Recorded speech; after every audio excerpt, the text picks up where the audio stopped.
চৰাইদেউ অসম অৰুণাচল সীমান্তৱৰ্তী চৰাইপুঙৰ লাহৰীদৈ গড় ৰাংলোৱা সংযোগী পথৰ দুৰৱস্থাই বছৰ বছৰ ধৰি জীয়াতু ভুগাইছে জনসাধাৰণক। চৰাইদেউ জিলাৰ অসম অৰুণাচল সীমান্তৱৰ্তী চৰাইপুং অঞ্চলৰ ঐতিহাসিক লাহদৈ গড়ৰ পৰা অৰুণাচল প্ৰদেশৰ ৰাংলোৱা সংযোগী পথৰ দুৰৱস্থাই অঞ্চলটোৰ জনসাধাৰণক বছৰ বছৰ ধৰি জমৰ যন্ত্ৰণা ভুগাই আহিছে। 2010 চনৰ 14 আগষ্ট নিশা বিদ্ৰোহী সংগঠন NSCNৰ প্ৰত্যক্ষ সহযোগত একাংশ অৰুণাচলীয়ে চৰাইপুং আৰক্ষী থানাত অগ্নি সংযোগ কৰাৰ লগতে সীমাৱৰ্তী অঞ্চলৰ বহু লোকৰ ঘৰবাৰী চাহ বাগিচা কাটি সন্ত্ৰাস সৃষ্টি কৰিছিল।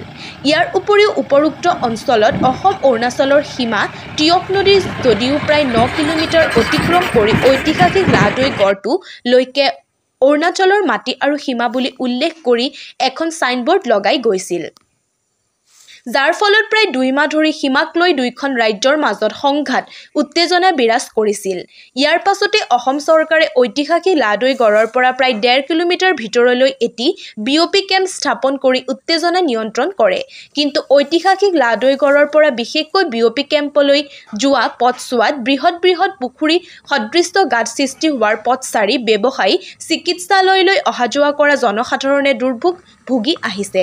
জনসাধাৰণৰ নিৰাপত্তাৰ খাতিৰত পথছোৱা অতি শীঘ্ৰে নিৰ্মাণ কৰি যাতায়াতৰ উপযোগী কৰি তুলিবলৈ অসম জাতীয়তাবাদী যুৱ ছাত্ৰ পৰিষদে অসম চৰকাৰলৈ আহ্বান জনায়।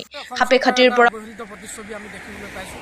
আচলতে প্ৰথম কথাটো হ'ল যে আমি ক'ব লাগিব যে আমি বিভিন্ন সময়ত দেখিছোঁ এই দিশসমূহ আমি আচলতে পৰ্যালোচনা তেওঁলোকে আচলতে গুৰুত্ব প্ৰদান কৰাটো উচিত, কিয়নো আমি যিবিলাক সীমামূৰীয়া অঞ্চল সীমান্তৱৰ্তী অঞ্চলত অসম চৰকাৰে যাৱতীয় ব্যৱস্থাসমূহ তেওঁলোকক প্ৰদান কৰিব লাগিব।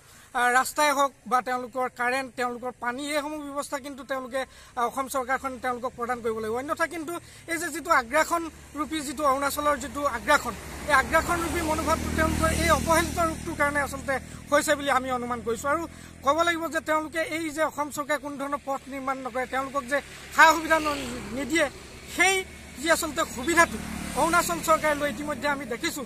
পূৰ্বতে আমি যে এই টিয়ক নৈখনে তেওঁলোকে সীমা বুলি তেওঁলোকে কৈছিলে, কিন্তু এতিয়া তেওঁলোকে লাহদৈ গড়লৈকে তেওঁলোকৰ সীমা বুলি ইতিমধ্যে তেওঁলোকে আচলতে ক'ব খোজে। গতিকে আমি অসম চৰকাৰখনক আচলতে এই সংবাদ মাধ্যমৰ যোগেদি আমি ক'ব বিচাৰিছোঁ, অতি শীঘ্ৰে তেওঁলোকে এই স্থানীয় যিসকল ব্যক্তি আছে তেওঁলোকক আচলতে এই যাৱতীয় যিবিলাক ব্যৱস্থা প্ৰদান কৰিব লাগে। আৰু সীমান্তৱৰ্তী যি ল' এণ্ড অৰ্ডাৰ চিটুৱেশ্যন বিভিন্ন সময়ত আমি দেখিছোঁ এই অঞ্চলসমূহত হৈ আহিছে। গতিকে এই নিৰাপত্তাজনিত দিশসমূহ তেওঁলোকে পৰ্যালোচনা কৰিবৰ কাৰণে আমি অসম চৰকাৰৰ লগতে জিলা প্ৰশাসনক আমি দাবী জনাইছোঁ অসম জাতীয়তাবাদী যুৱ ছাত্ৰ পৰিষদে।